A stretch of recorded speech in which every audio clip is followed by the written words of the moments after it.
Hello everybody, my name is David Monty from Geek Syndicate, but I have a feeling you're not really here to see me. You're here to see a man who was signed over 2,000 signatures this weekend, taken over 600 pictures with his fans, a man who is probably more machine than man because he just keeps on going. Ladies and gentlemen, I give you Mr. Stan Lee!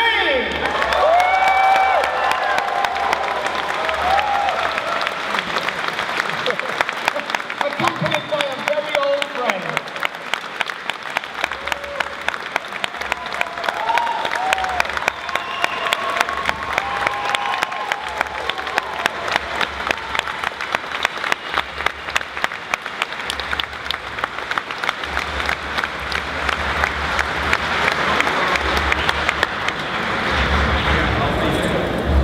Stan's going to protect you.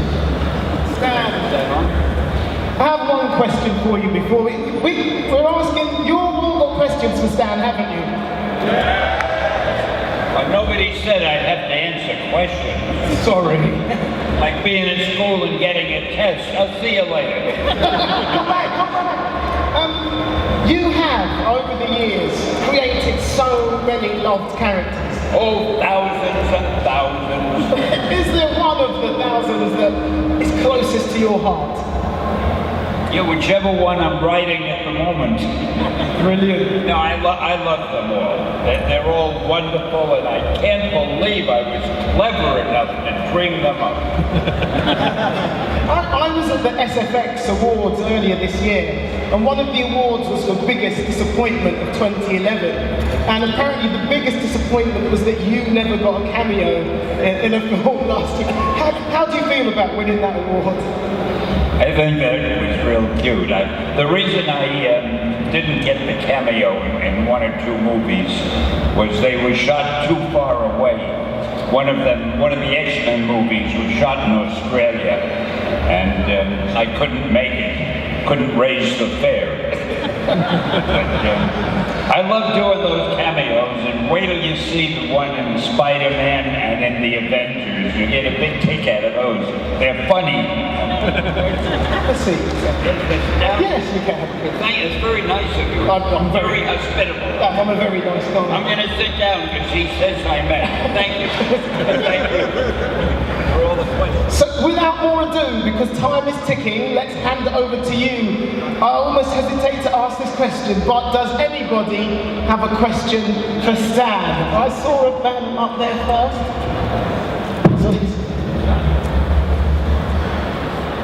Now, how many of you were here at the panel yesterday? Oh my gosh, and I gotta make sure I say different things. I gotta make sure I don't contradict myself too. All right, here we go. This man is great, by the way. I couldn't do it without him. I'm trying to help. We're a good double act. Yeah? Yes, okay. go. Okay. First, I want to thank you. I think we all want to thank you, yeah?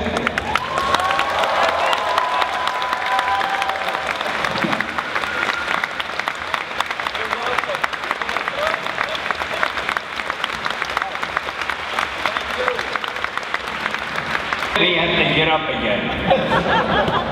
Okay, you've created some amazing characters. And Captain America, you didn't create, but you've done so much with them. What was the decision to reinvent Captain America as such?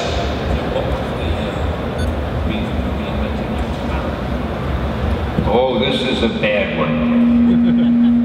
I didn't invent Captain America. Joe Simon and Jack Kirby invented him a few months I mean, why did you decide to bring him back?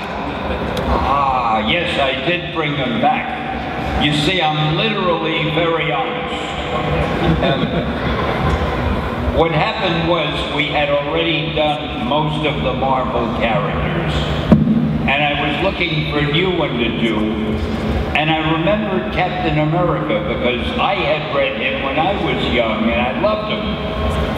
And I said, well, we haven't had him since World War II. How can I bring him back? And then I figured, well, it's easy. He was in a plane, the plane crashed, he ended up in a cake of ice somewhere up north. And as you know, anybody who ends up in a cake of ice lives forever. So some people find him and they chip away the cake of ice and he comes back to life and there you are. That shows how scientific I am. I always have a good scientific reason for everything that happens. And I decided to make him as interesting as I could, that he'd think of himself when he came back to life, sort of as an anachronism. He was in a time he didn't belong in. He didn't know anything about hippies or the drug culture or anything of that sort, Woodstock, and he felt strange because people weren't as patriotic as they had been when he had died. So I tried to, not died, but been in the ice. I tried to make him dramatic and feeling he didn't belong in the world he was in now. And that's what happened, and the readers seemed to like it, and I kept my job, and thank you for asking, because it gave me something to talk about. Thank you. Or else I'd have just been sitting here looking blank, and you'd have wondered what you were doing here in the first place. I'm going to take a question from the right-hand side. Guy, you there. Hi, Stan. Big fan. I have a pretty simple question. Two good actors, Tobey Maguire and Andrew Garfield, got to play with you. And I would like to know, between two, who you think is more true to being a Peter Parker? Tobey Maguire or Andrew Garfield?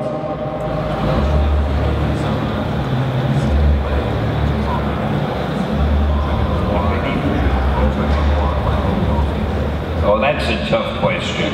By the way, you see, he's my translator because I'm American, so I don't understand English that well.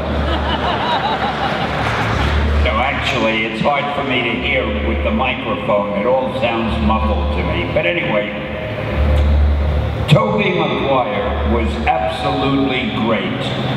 I don't know if you remember, but when it was first announced that he was going to play Captain America, Spider-Man, everybody was unhappy. They said, how can he be Spider-Man? He doesn't look like Spider-Man. But then everybody loved him, and he became Spider-Man. Now you have Andrew Garfield, and everybody is saying, but he doesn't look anything like Tobey Maguire. How can he be Spider-Man? Well, let me tell you, I've met him, I've spoken to him, I've seen him in action. He is as good as Tobey Maguire. You're gonna love Andrew Garfield as Spider-Man. I promise, and you know I wouldn't lie to you. We're going to take a question from the middle. We've done the left, we've done the right. Let's do the middle. Hi Stan, welcome to the middle. Marvel have done really well off the movies and other media. Are there any TV shows coming up, sort of like Wolverine and the X-Men, like that, that we can expect?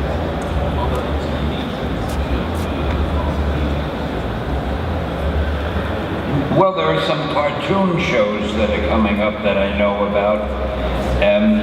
In fact, I play one of the characters in one. Yeah, I'm sorry, I can't remember the name of it, but it's got the word Marvel in there somewhere. And I'm one of the characters, so you better watch for that. I don't know of any live action TV shows that Marvel is working on, but if I find out about any, I'll come right back. I'll fly right back to London and let you know, because you deserve an answer. Stan, are there any of your characters that you would like to see come back to TV? Oh, I'd like to see all of them on TV, starting with the Hulk with Lou Ferrigno. You remember Lou Ferrigno played that? You know, Lou, who's the nicest guy in the world. He's a real gentle giant. He's going to do the voice of the Hulk, I believe, in the Avengers. So listen for him. Excellent. Who bought Marvel Comics as a kid? It was a great time to buy Marvel Comics, wasn't it? So the next question goes to